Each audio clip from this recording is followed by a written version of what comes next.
what I like to do is try and build this scenario where I can really be empathetic. What I'm always focused on is, what is it doing for me?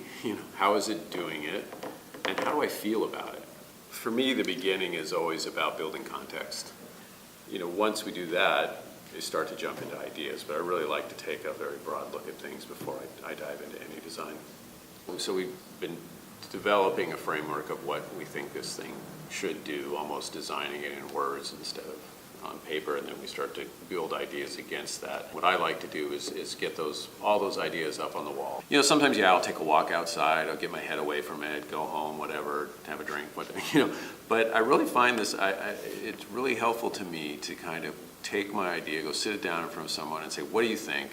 And just listen to them. We will build in 3D CAD, and then once we start to have some things that work, we'll output that typically to a rapid prototyping machine. It's very important as early as you can to get into real scale, real form, real detail, and then constantly iterate off that. You get a dose of reality very quickly.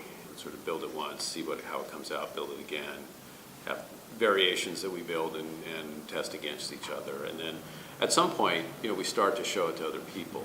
Once we define a design, right, an idea, there's a whole process of developing and engineering that idea, right? So you have a notion of what the product is, what you want it to look like, how you want it to perform. You've built models of it, but now we have to sort of turn that inside out and build every detail of it in terms of structure, components, materials, everything. I think what's unique about the way I work is I'm constantly moving between the sort of emotional aspect of things and then the functional side of what they need to do, and never sacrificing one for the other.